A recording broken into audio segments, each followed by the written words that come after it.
All right, I'm going to walk you through this closest approach problem.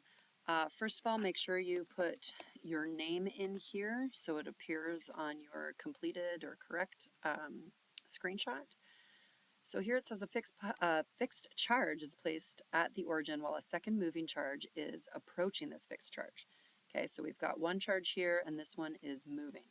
Okay, what will be the closest distance the moving charge will get? All right, so this is an energy conservation question. And so what we're looking at, anytime we look at a conservation of energy, we have to think, what does it start with initially and what does it end with? So if we take a look here, we've got a charge. We have the value of the charge in coulombs or nanocoulombs. We have a mass in grams, and we know it's a velocity, or we know its velocity, and it has a location, okay, from this. So initially, and it kind of gives you a hint here, we have an initial KE because it's moving, it's a mass in motion, and then we have an initial PE, or what I call UE, for potential energy, for electric potential energy, okay?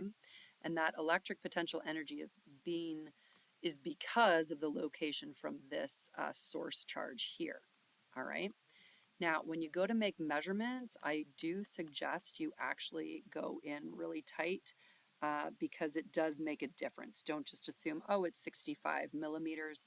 No, I would call this 64 millimeters and go from there, okay?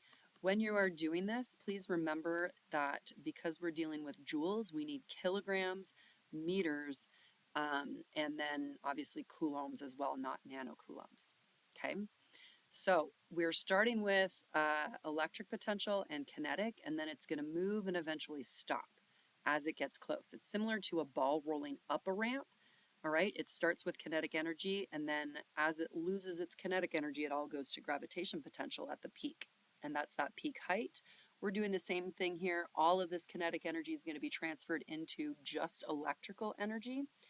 And so you can find your U sub E at its final position because we know the two charges, right, for K, Q1, Q2. We just don't know what R is going to be once the kinetic energy is zero.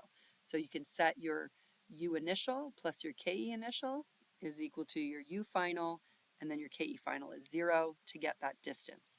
Please note it wants it in millimeters.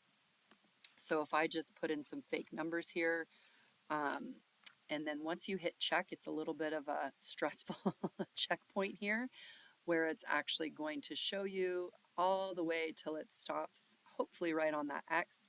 Again, I just made up some numbers, so I'm assuming I'm not going to have this close. Sorry, just trying to get to the next screen to show you. So you see here that obviously my answer is wrong, but I just made it up. If you get sorry, try again, take a look here, okay? Look at your actual initial kinetic energy and your actual initial electrical energy to see if they match what you had. All right, if they don't, then there's no way that your distance is going to be correct, right? But if they do match, then there's an issue with that calculation. So you can kind of pick and choose, or not pick and choose, but you can kind of work backwards to see where you went wrong if you got something wrong. If this is the green correct, then just take a screenshot and post your calculations on that into the document.